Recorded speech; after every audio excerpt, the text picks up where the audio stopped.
Are you ready to take your business to the next level? Every day there are countless books and articles that are published offering the key on how to make your business a success. It's easy to feel overwhelmed trying to keep up and run your business. That's why Deb Creer created the Business Power Hour. Keep up on the latest trends, best practices, and techniques for how to make your business a success. Let the Business Power Hour do the heavy work for you.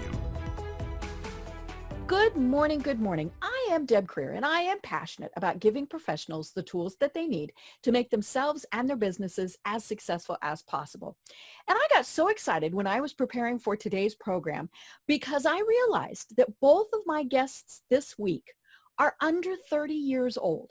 And, when I got over the fact that I felt old, I thought, isn't this so cool? I mean, this is so cool to see these young entrepreneurs who are taking the world by storm. And, and it really is just so cool to see this. And so please join me in welcoming Chris Meade to our program today. Welcome, Chris. Thanks for having me on. I appreciate it. I love it. And it's funny. We actually had to reschedule our interview because you had to do something with your mother. Mm-hmm. Perfect. I love that. Family always comes first. But your product that you have come up with is so cool and so interesting. But let me tell people just a little bit more about you, and then we'll really jump into this. So Chris Meade is the co-founder of CrossNet, the world's first four-way volleyball game.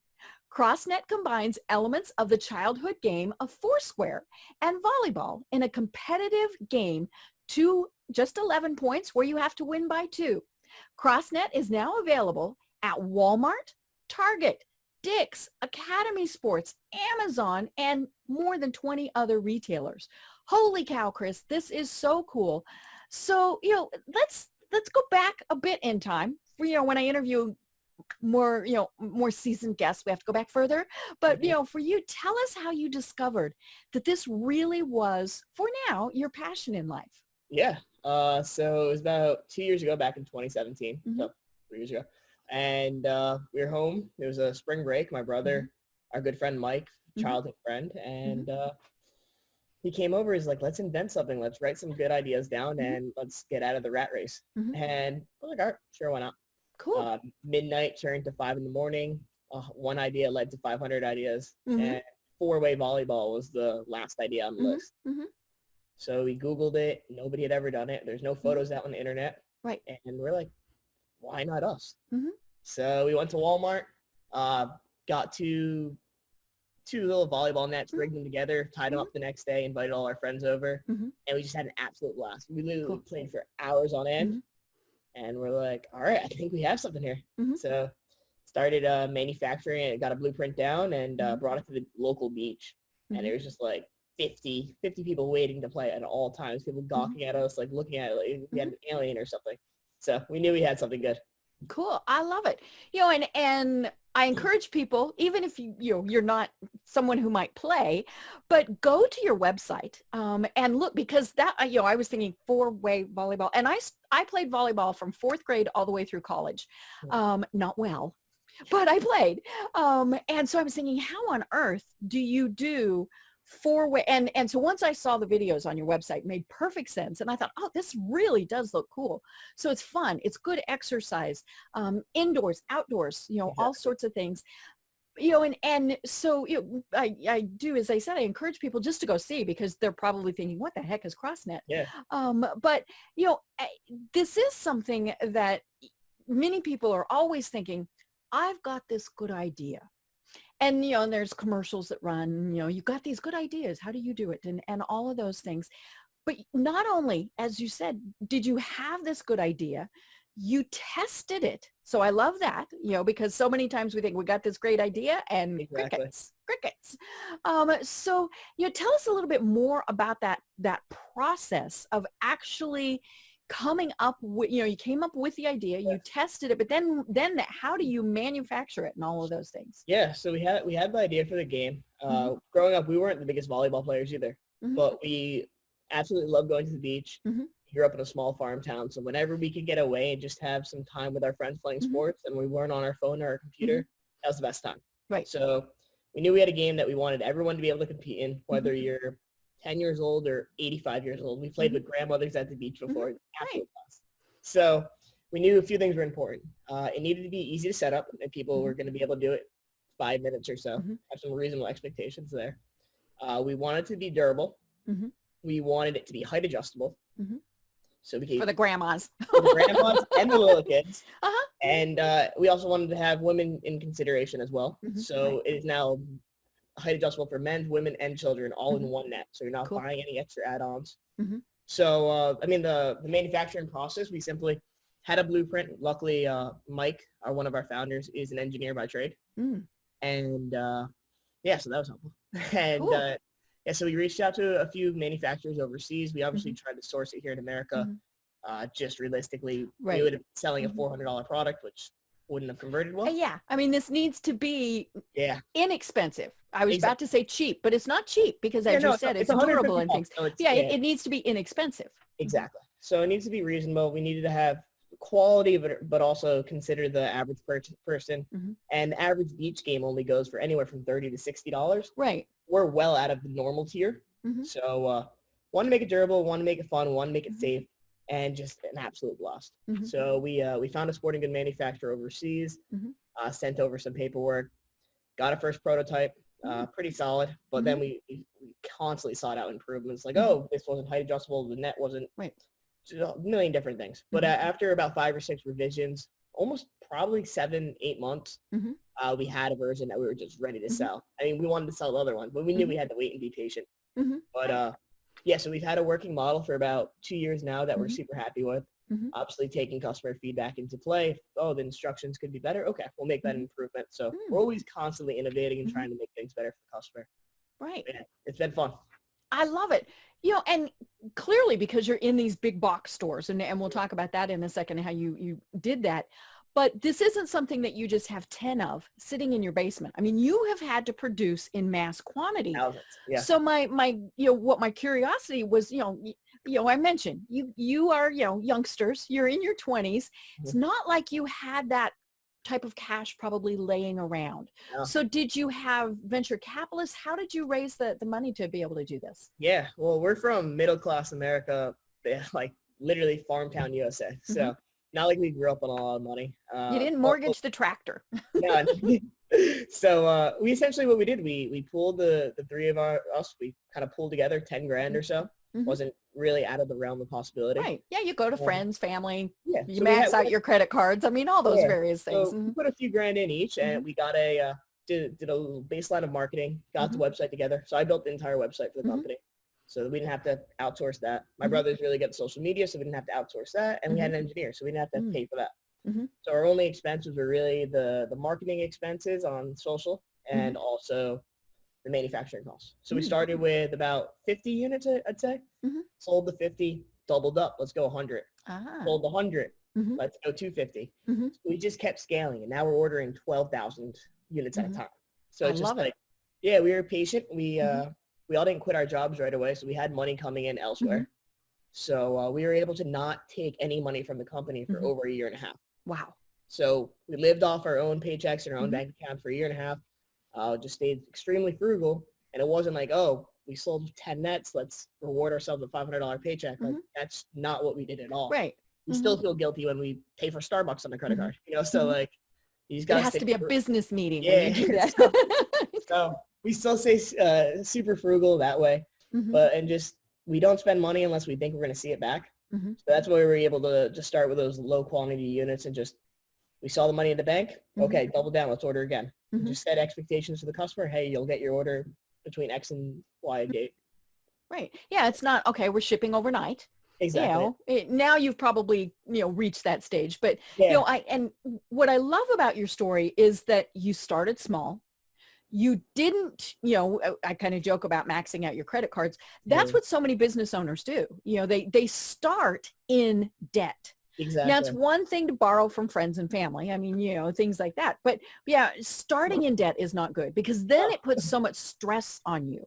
Exactly. We were operating only with our own cash. And when we were in debt to ourselves. So when we were getting paid back, it was paying back the debt to ourselves. So it's always a good feeling. Nobody to really put extra pressure on. And we also didn't have to give away part of our business, which is great. Right. To have somebody who wouldn't really contribute or whatever. So Mm-hmm. we own 100% of the business, zero debt on the company, Mm-hmm. complete cash flow positive. Like, it's a good feeling. Right. And I really like that you did start small. Like you said, you started with a very small quantity. And Exactly. I think many people, when they're starting a business, if they have a physical product, like you have, it's different with a service, it's different with, things like that. But when you have a physical product, do you think I have to have hundreds, thousands, even, things like authors, they think, oh my gosh, I need to have 10,000 books. Well, there's that thing called print on demand, which Yeah. is why we love Amazon so much. But, starting small really is key, and even if you're providing a service, it's okay, let's do this in a, as we can scale it up without sleepless nights. Now, I'm sure, it was still a little stressful and things like that for you guys, but I can't get over the fact that the non-debt issue. Yeah. You just started small and went from there. Yeah, to anyone like starting a product, like there's always going to be more inventory. Mm-hmm. Like there's always going to be another factory. There's Mm-hmm. always somebody else you could work with. Mm-hmm. So don't invest all of your money to Mm-hmm. get a 50-cent price break. Right. Like I heard somebody the other day bought 10,000 units of their product Mm-hmm. to start their company. Mm-hmm. And now they don't have any money for marketing. Mm-hmm. So it's like, right.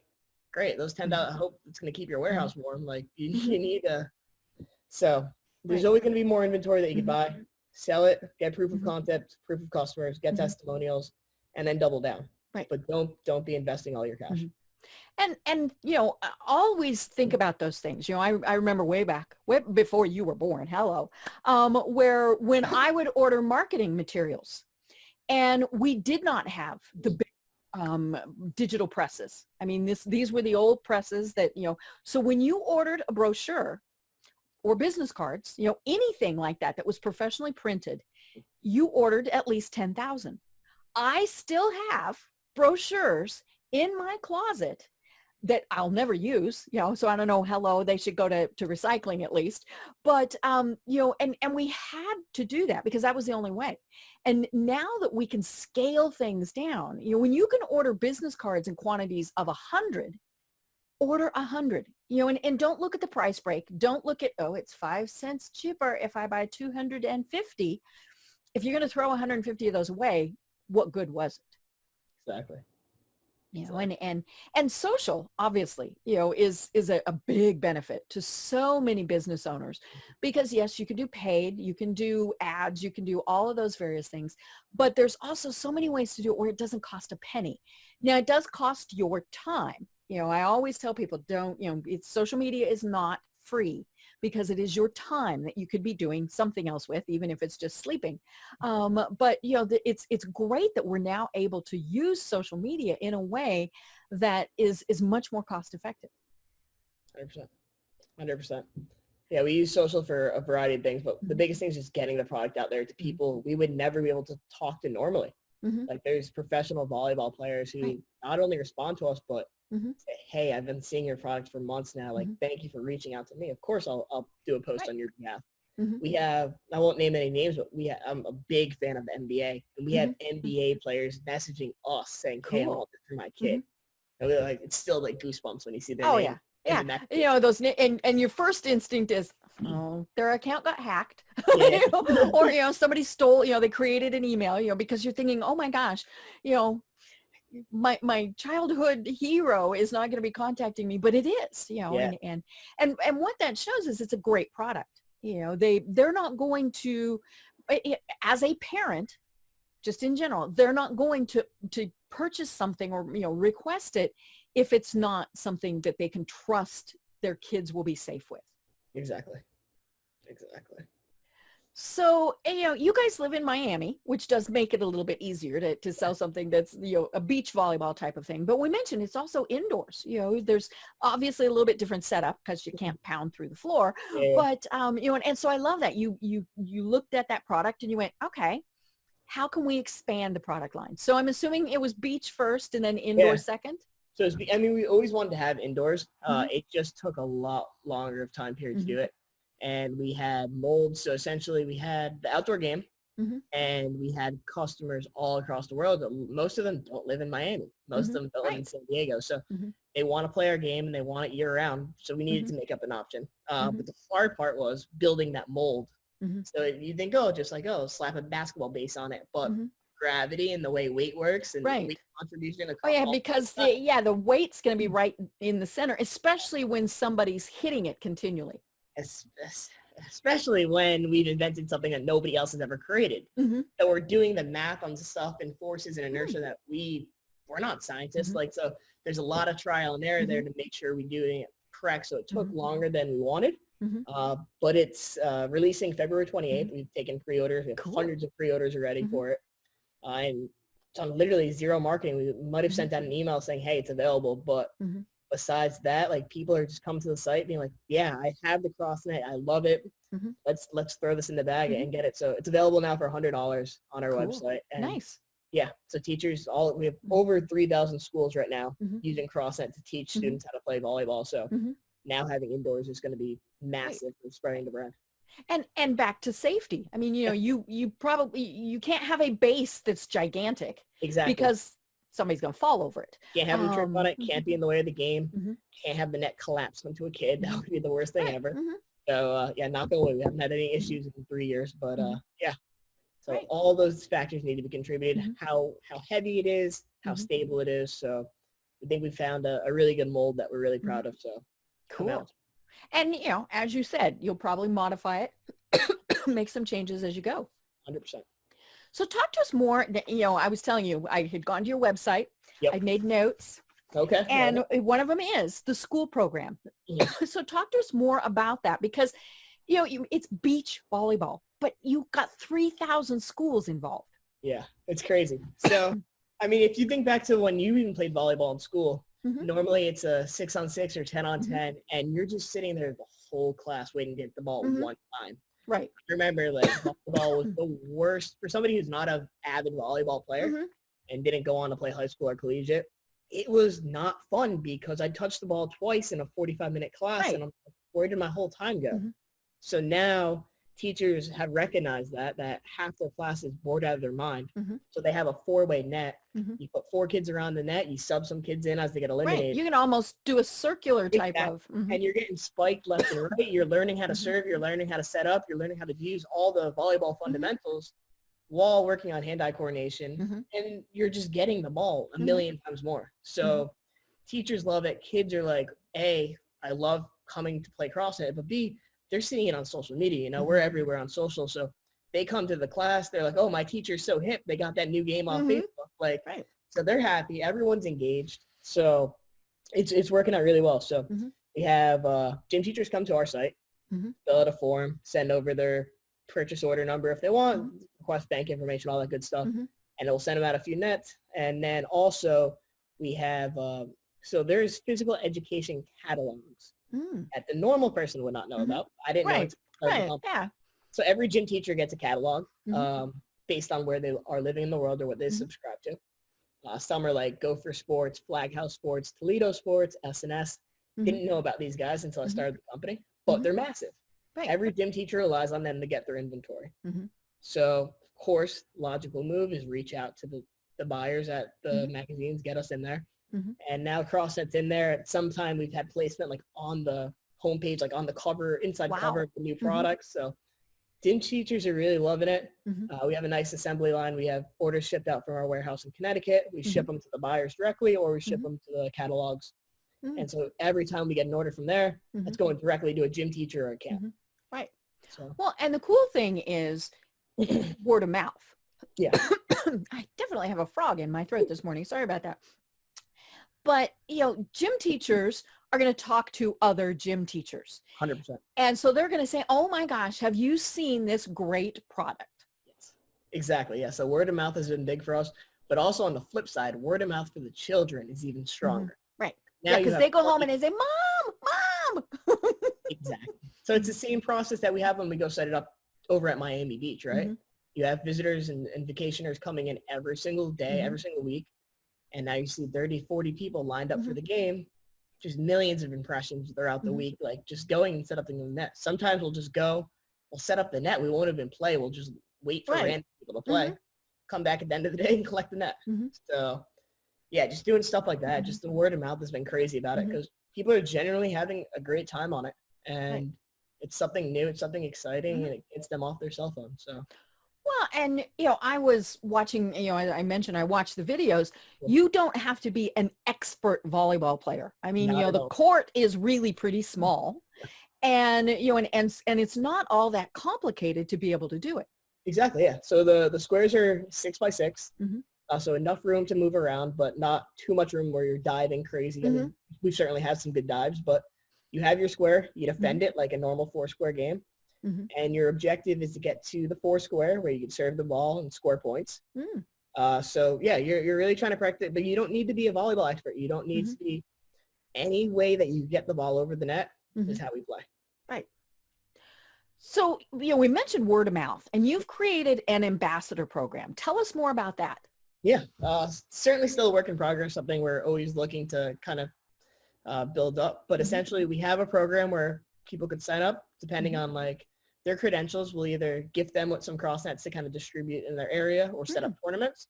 Or if they are looking more to make a financial gain, we'll actually have them go out and sell the cross nets to the world.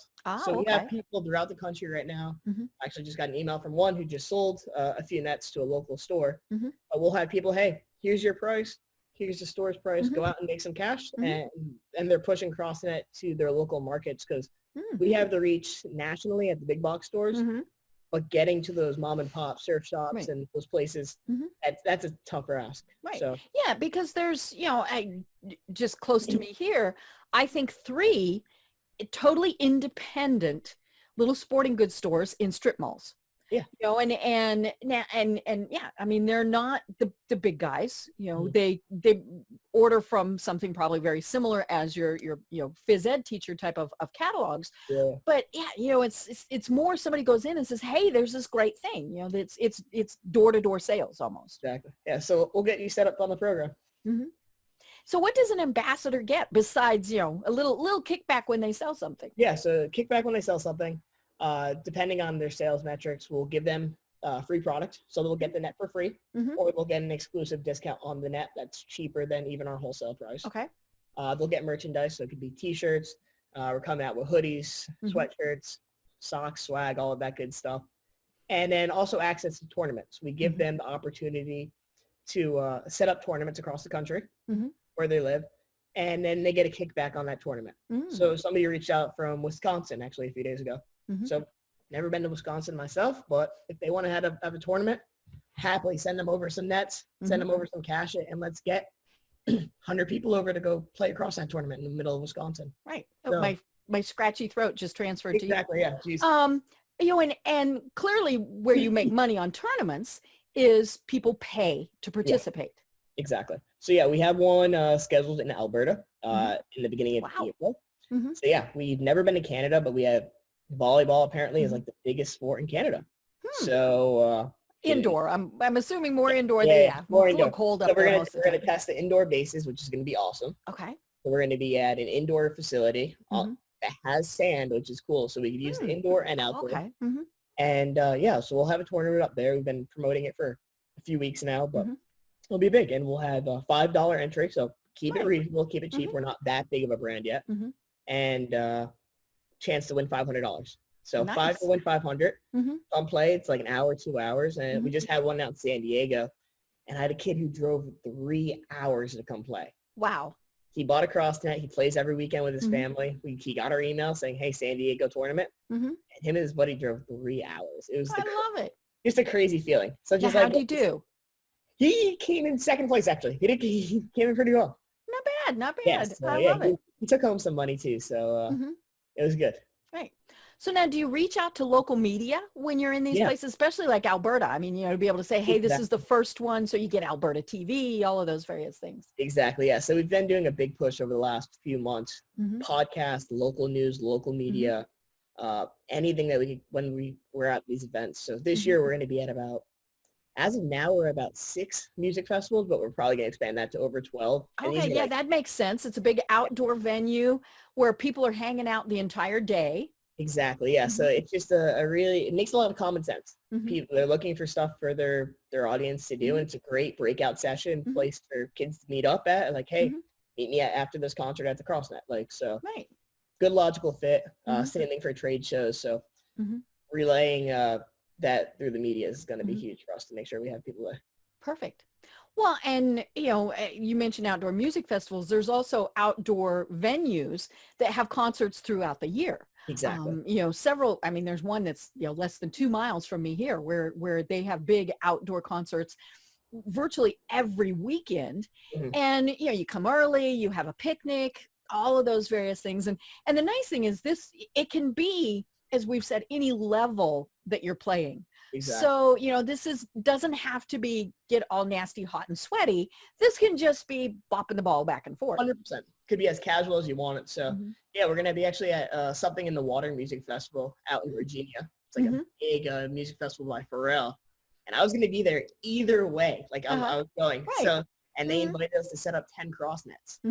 So we're going to have a huge tournament like while the festival is going on. So stuff like that is just going to be really cool for us this year. You need to talk to the folks here about the Sweetwater Music Festival. Okay. Because it's huge, huge, huge. It's down in Centennial Park. Okay. Not my style of music, so I don't go. But yeah, it is huge, and it's Sweetwater Brewery. Okay. And so it's 420 beer, all those various things. But yeah, it's a big festival, and it's outdoors in an area that has lots of grassy area and things like that. Yeah, I know Centennial Park. See, that would be a perfect place for us. Even we have at some beaches, we're actually a permanent item there. So being in a park like Centennial would just be a great feature for the public. Right. Well, speaking of that, a great market for you are the parks and rec people. 100%. And what I love is this is one of these things that, as you said, started small. And it's like, okay, well, now we've gotten our handle on this. So let's go try this. Okay, we've got our handle on this. Let's go try this. And again, I think that's the hardest part for small business owners when they're first starting out. They think, I have to be everywhere. And that's where they get stressed. They get in debt. And none of it gets done well. And so I love this, that you kind of conquer that little area and then you move on to the next thing. Exactly. Yeah, that's exactly what we're doing. Like I have right now our big initiative, at least for me. So I went to film school. I didn't go to business school. I went to film school. So movie sets. There are movies being filmed. People are standing around doing absolutely nothing for a long part of the day. Exactly. So having the CrossNet in the background of a beach shot or the park shot, it just makes common sense and millions of impressions. So if we could start reaching out to set designers and people who like build up these, it would just be perfect. So I can just see the Walking Dead zombies. And the picture of that. Wouldn't that be just absolutely hilarious to be able to put that on your website and promote it? So little stuff like that is just little areas you wouldn't even think of is what I'm kind of working on right now to where can we get eyeballs, because we know that eyeballs translate to cash. Right. And it can be anything from 4. You do have to have 4, but up to, however many you need. And clearly you just get more equipment when you need more. So it can be small things like vacation Bible schools. Exactly. All sorts of things that you can do with this. Exactly. Cool. It's exciting. Really exciting. I love it. Well, now in your intro, I mentioned the fact that you're in Walmart, you're in Target, you're in the big guys.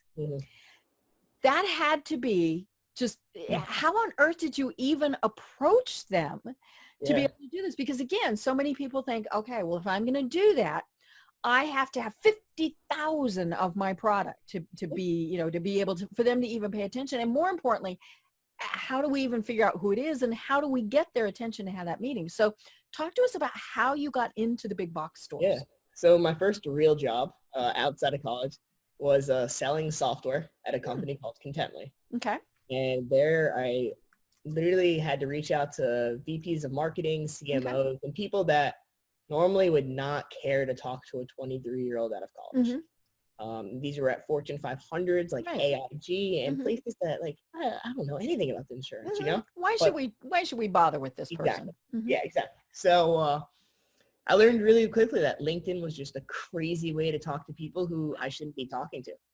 So first thing I did, like make my profile look as cool as possible, look as legit. And it does. It looks great. Thank you. Worked very hard on it. And I connected with all of the buyers at all of the potential stores that I could possibly think about wanting to be there. Sporting good buyer, retail buyer, volleyball buyer, physical education teacher, all of that. Or added them early on in my CrossNet career. So right when we started up, I keep adding them. And I still do that. I make sure I go on there all the time. Right, because that's a continually changing group. Exactly. But the cool thing about it is now they're on LinkedIn at work. They're at LinkedIn at their home, and they're seeing my posts. So I'm getting free advertising to them in my timeline. They don't even really know they're getting sold to. Right. And then when it's time for me to approach them, it's a warm lead because they've seen me and they've seen my product. And then also if they do click on it, 9 times out of 10, they're probably getting retargeted if they go to my website. Right. So now they're getting the banner ad. They might get email if they put their email in. So they're in our funnel. And so by the time I reach out, they might even be coming to me. So. Well, and I love it because it's a very soft sell. You know, you mentioned the fact that, you know, they're seeing your posts, they're interacting with you. So it's not the typical, you know, when I get 5 of these a day at least, you know, I connect with somebody on LinkedIn and wham, I get that. I can sell you, I can do, you know, and I'm like, no, you know, I'm not going to do business with, or even respond to the people who immediately try and sell me something. 100%. Yeah. You know, it is all about relationship. And what I love about LinkedIn is, you know, they're not looking at it and, you know, say looking at your profile and going, he's 26 years old. They're looking at it going, wow, look at this professional. He knows how to use LinkedIn. You know, he's got a great profile, all of those various things. And so that's the cool part about LinkedIn is, you know, it kind of puts us all at that same level. Exactly. Yeah. And just keeping it casual for anyone listening who's like struggling with that. Most of the time, just keep it how you want to talk. Don't overinflate it with sales jargon and stupid terminology that you'd have to Google to figure out what they're talking about. Like, oh, I know. I love those. I get them and I'm like, I don't know what that acronym means and I'm not going to look it up. Just talk like you're talking to a friend. And 9 times out of 10, you're going to get a better reception than you would if you really typed up some massive paragraph that's going to get exited out. Well, and the problem with the people who are just immediately responding is I know it's a cut and paste. So, you know, they didn't pay any attention. You know, I always love the people who are going to show me about social media. I'm like, no. Or they'll contact me. I can promote your podcast to make it more popular. Okay, I've been doing this a really long time. I'm over 500 programs. Is it 1 million downloads a week? No. You know, but is it where I want it to be? Yes. You know, so don't try and sell me on I can promote your program. I really like the ones that say we can get you on iTunes. Okay. I've been on iTunes for 4 years. You know? Exactly. And, you know, so if, you know, when you're sending, and, you know, yes, we do need to communicate through this, you know, that's why it's there. But at least make it look like you looked at their profile. You know, my favorite was one time when I connected with somebody who I had known and done business with for years. So, you know, we had coffee. I mean, you know, all of these, you know, we really did know each other. But for some reason, we weren't connected on LinkedIn. So I connected with this person on LinkedIn and immediately got the response, hello, it is so nice to meet you. And it was insulting was what it was. I can imagine. And so I contacted her privately, you know, I emailed her and I said, what the are you doing? And she responded and she said, oh my gosh, my virtual assistant manages my LinkedIn account. And I have told her that she just does that. And I said, well, I got to tell you, I was deeply insulted by it. Yeah. And, you know, and that had never occurred to her because it had never happened. Or if it happened, nobody complained. But yeah, I was like, seriously? You don't know who I am? Yes, you know who I am. Yeah, without a doubt. Yeah, definitely I'd never make sure we have automation. You always got to keep it personal on there. Yeah. And there are certainly things that you can automate in your emails, you know, if you're developing trickle down campaigns, all those various things. But yeah, you know, it needs to still appear like it's written to you. I always love it when I get the dear first name. I'm like, oh, okay, no. Nope. Or I really know they don't know me if it's Deborah. It's like, okay, you put my name off LinkedIn because that's the only place that I have Deborah. And, you know, I'm like, no. Don't just add me to your email distribution list because we're LinkedIn friends. And so I immediately disconnect from them. And the bad part is they might have a product Yeah, or a service that's great, but because of how they went about contacting me, I don't care. exactly. Exactly. So you get these big box stores to pay attention to you.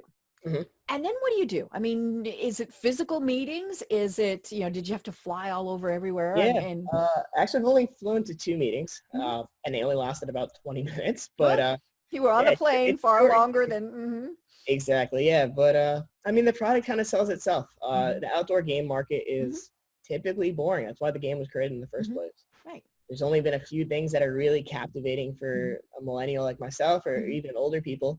So having this is just a hmm logical change of pace. As long as the price point works hmm and the stores are making enough money, right. they're open to trying it. And then, hmm so we went into a store called Shields, which is in the Midwest, hmm and they have like 28 locations. hmm So they started at 2 locations. They just brought on like hmm 8 products each. hmm So in the beginning, I reached to them way too early. So anyone like listening who's like thinks hmm they're ready for retail, like really make sure you're ready for retail hmm because it could have sabotaged our right. relationship. hmm Really, I probably did myself a disservice. hmm But for whatever reason, they kept it on the shelves. hmm And I get an email from the buyer saying, hey, they sold out overnight all of a sudden randomly like 8 months later. Hmm. Why? And that's like right when our social media started working. Like we got viral hmm videos coming in.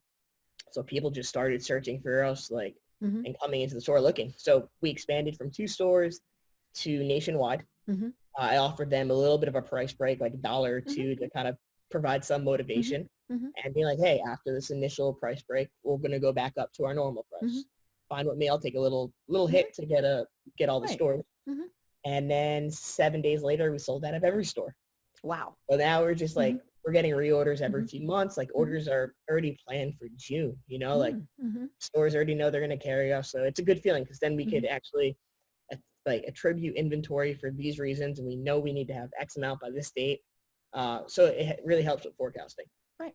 So And you mentioned something that I think is absolutely critical for anybody who's thinking about getting into a big box store.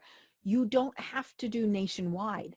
You can go into just a handful. 100%. Right. And I I don't think a lot of food. people realize that. They think, oh my Yeah. gosh, if I'm going into Walmart, I have to be in every single Walmart in the world. No, Exactly. you can, because the buyers want it to be successful too. Yeah. 100%. Yeah.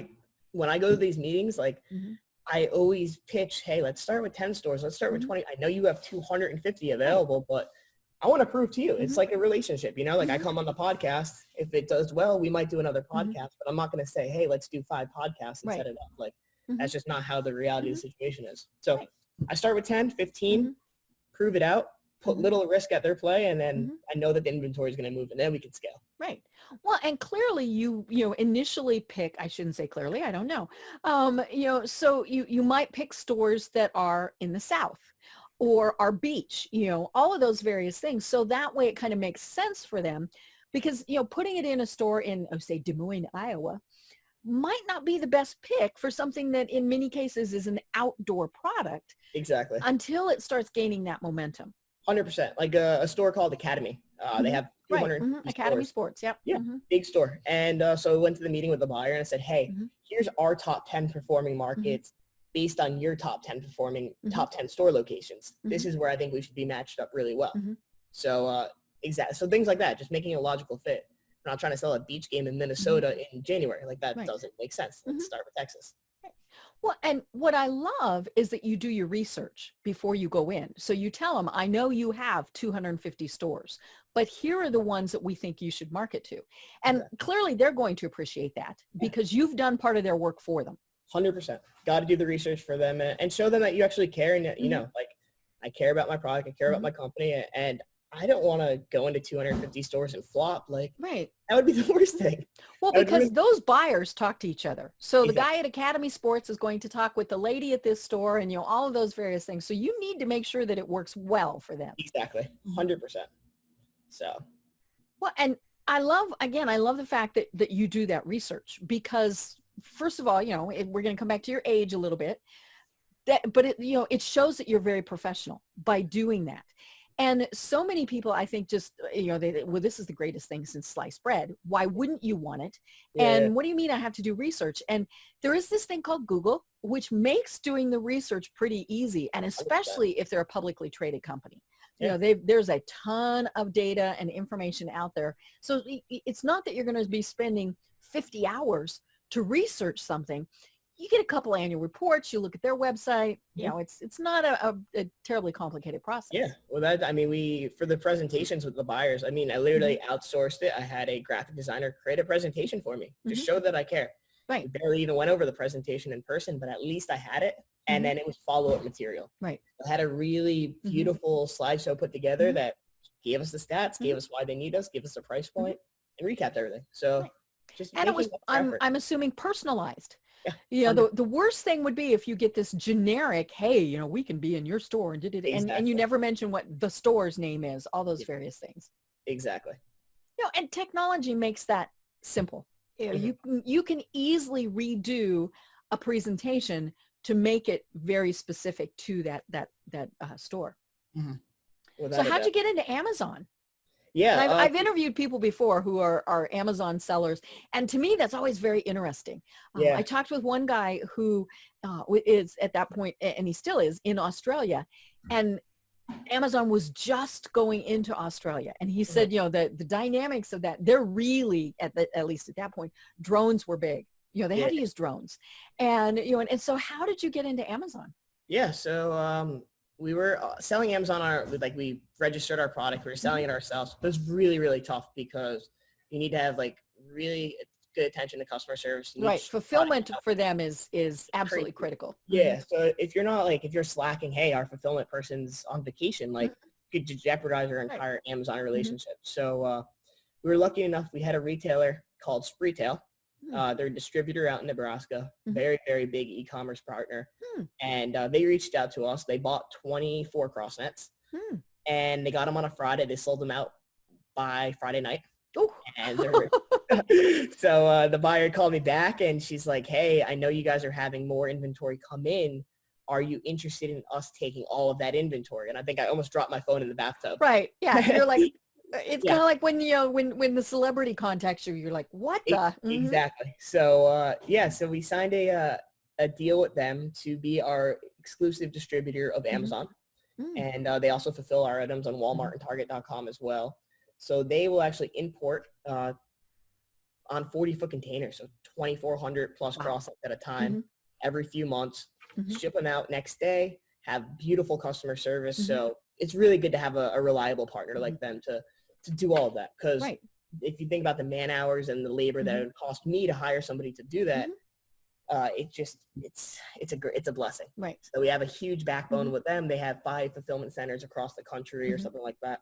So customers are getting it out next day, free shipping. It's really good. Right.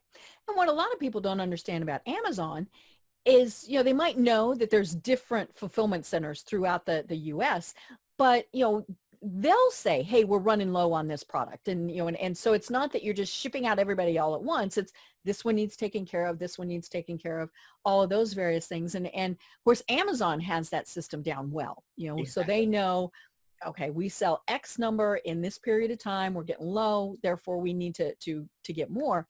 Yep. And more people, we here in Atlanta, clearly we have big distribution centers.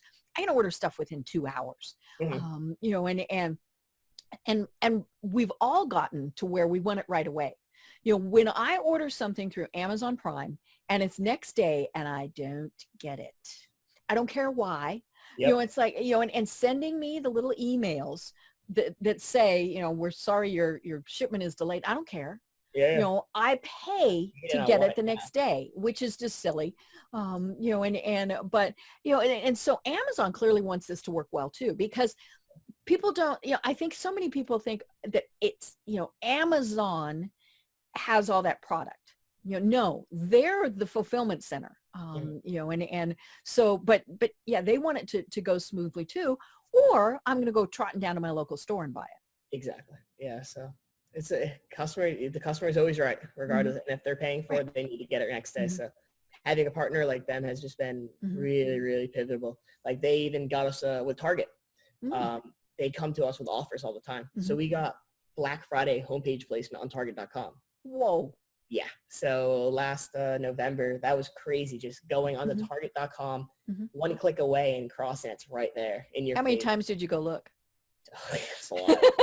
I was so hyped. So yeah. And your mom, everybody, you know, they were all, look, it's still there. Exactly. Yeah. So, I mean, within 72 hours, we sold hundreds and hundreds on their site. So, wow. And then just knowing that this distributor was going to take care of it for us, everything was going to get shipped out smoothly, and I didn't have to worry about anything. It was just a really good saving grace. Right. You know, and that's the key is they know the quantities, you know, so they're forecasting, okay, we probably need 5,000. Yeah. So we're actually going to order 6,000 just to make sure we're covered, you know, and you're not having to be, because they have the history, you know, they might not have the history with that specific product, but they know, okay, this is a sporting goods thing. We're putting it on Black Friday, all of those various things. So, you know, they've got that all worked out. Precisely. So you actually turned this company into making $2 million in the first year. I love that. I mean, that is so cool because as we said, you started out really small. You didn't have venture capitalists. You didn't max out every credit card that you had. You know, your parents still speak to you, all of those various things. And which, you know, when we talk about going slow, going from 0 to 2 million seems, oh my gosh, fast, but you still did it in a very methodical way. Exactly. Oh yeah. So the first year, so it was our first full year of selling. We had sellouts during 2018. So we sold it here and there. I think we made like 100K maybe. Right. Because you needed to make sure it was going to work. But then we went literally just 30x the next year to 2.25 million. Hopefully hit around 5 mil this year, which would be cool. And just keep it going. Like we're learning from our mistakes, stuff that we didn't do last February and last January. Looking at our month-over-month data, like we're already 4 or 5 times X what we did last year. And last year was awesome. Wow. You know, like hell, I'd be happy if we did 2 million again. But of course, I'm always trying to push it more. Right. You need to be growing because then you can make investments, you can order more, you can expand all of those. So we're hiring full-time employees. We just hired our first full-time employee. She's a rock star doing all the event stuff for us. So doing cool investments like that where we're putting up cash and knowing that we're getting cash back is stuff that we've wanted to do for a long time. I love it. Well, and you know, it's you still did it in a smart way. You know, it wasn't, you know, our target is this. It was okay. We're just going to keep going. We're going to keep growing. And, you know, holy cow, our target, I think when we were talking, I think I remember saying I'd be happy if we made 400K. Like I'd be super excited. Right. And then we wake up a month later, it's like 2.25 million. We're like, all right, we did it. Yeah. You know, and you mentioned that when you started, you know, the three of you, your brother and your friend, you had your day jobs, you know, and when were you able to quit that? This January 1st, 2018. Okay. I actually became an entrepreneur. Yeah. So I went home for Christmas break and I was like, I'm not coming back. And this is my last day. So yeah, it's been 2 years as an entrepreneur, like full time, and just it's been awesome. Right. And I don't think, again, that's one of the things that many small business owners don't take into consideration. Clearly, it depends on what you're doing. But so many times it can be your second job that you're doing. And you know, as long as it's not conflicting with the one where you're getting your big paycheck, where you need your insurance. That's, of course, one of the biggies is you need to work somewhere where you have that insurance. So, you know, so it's not all or nothing. You know, and I think that is one of the things that so many people who are thinking about starting a business, they really do think it has to be all or nothing. And even if it's just that you've deliberately taken a part-time job, you know, maybe you got laid off, you know, and so it's like, okay, well, I'll start my own company. Okay, but I'm not making enough. So I need to have a part-time job. You know, and so, and what that does is that takes the stress off. You're not so concerned with, I have to have a paycheck. So I have to sell X number of my product or service. You know, you've got that kind of cushion to fall back on. Now, the tricky thing is sometimes you rely on it too much. When I first started my business, you know, it's been over 20 years ago, it's almost 25 years. I did the same thing. You know, it was my second job. I kind of did this and I met with a business coach. And one of the things that she told me was, until I had to make it work, I wouldn't make it work. Mm-hmm. I was relying on the fallback. And so that was kind of the thing is like, okay, it does reach a point where you have to say, as my father would have said, you got to fish or cut bait. Exactly. Yeah. We, when I quit my job, I think we had $3-4 in my bank account, maybe. And rent in Miami is not too cheap. No, nothing in Miami's cheap. No. So, yeah, I knew this was kind of my Mhm. doomsday. So every month it was like, how do I stay alive? How do I stay alive? Right. How do I not have to go back? So it was just finding different ways. Like I built the CrossNet website, but I also realized that I was actually really good at web design and I knew what I was talking about with e-commerce. So I had friends in the industry who were looking for websites and I could easily meet people on LinkedIn and stuff like that. So I started building websites and I still do on the side. Like someone's going to offer me a couple grand to do a website and I can pay my rent for a few months. Why would I not do that? And it only takes and you're learning something, and it was interesting because as I was reading your LinkedIn profile, I was, it was like, oh, you've had several different things that you have done, and some of them were probably even when you were in high school on some of the jobs. Some people, especially of my generation, look at that and go, oh, you couldn't keep a job. No, Exactly. I saw it as you were learning different skills. You were getting different knowledge. You were figuring out where you wanted to go and where you wanted to be. So, that is that. And it's always great to kind of keep your hands in something else just to see what they're doing. Because the skills that you learn there transition back into your business. Exactly. Yeah. Like I went to film school, so I have a background in video and photography. Done all the videos and photography. Well, all the photography, excuse me, for the website. I had a background in sales from that job, which has helped the company. I have a background in website design, and then we started up our own warehouse. So now I have a background in warehousing and order fulfillment. Right. So you bring that all together, like that's a company, sales, marketing, film. So it's been like a year at each little stage, kind of like a crash course of college. Right. And what you're doing is, things that can transition into other things. You mentioned that you have your own fulfillment. Well, maybe you start a different business that still uses that fulfillment center. Yeah, we were doing that for the last 2 years. We were fulfilling other people's, like our friends in industries, fulfilling their orders for 2 years. And eventually it was like, all right, let's just focus on CrossNet. But while we were looking for ways to make money, that was one of the routes that we had. We had a fulfillment center. We had employees. Let's start shipping other people's stuff. So great. Yeah. So what other advice would you give to somebody who is thinking, I've got this great idea, but?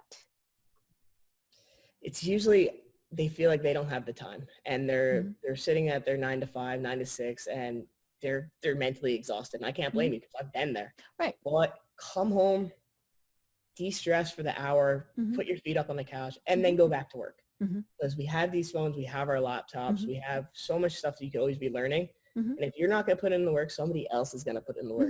Right. There's nothing that is totally unique anymore. Exactly. Like I was up to 2 a.m. every night working on the company, or I wake up early working on the company. If you really want to get away and have that freedom, like I don't care how much money we make, having the freedom to do what I want when I want is more than any money like I could ever dream of, So it's not going to happen unless you put in the work. And it's going to take longer than you expected. Right. For 99% of the people, it's going to take longer. I mean, granted, we did it in 2 years, and some people dream to do that in 2 years, but it's going to take long regardless. And if you're not going to do it, somebody else will. And living with the regret of... Right. When you see, their product on Shark Tank, or they're talking about it on, ESPN or, whatever it is, you're like, no, I had that idea first. Exactly. So don't have that regret. I try not to in every asset of my life. So. Right. Yeah. So we've only got about 5 minutes left. So the first thing we want to do is tell people, we mentioned all the places where your product is available, but as I said at the start of the program, many people are thinking, wait a minute, how can you play 4-way volleyball? So what is your website? Yep. CrossNetGame.com is our website. And you can find us on social media at CrossNetGame. And we're always posting like videos of the game, content, user content, tournaments and events, the concerts we're going to be at. So follow along there. Come check us out. We're traveling a ton, so we'll probably be in your city soon. Perfect. Well, how do they get in contact with you? Me? You can email me at Chris, CHRIS, at CrossNetGame.com. or I'm sure you can find me on LinkedIn pretty quick at Chris Definitely Meade. on LinkedIn. Mm-hmm. Yep. So yeah, reach out, social media, all that at Chris Meade. So easily accessible. I love it.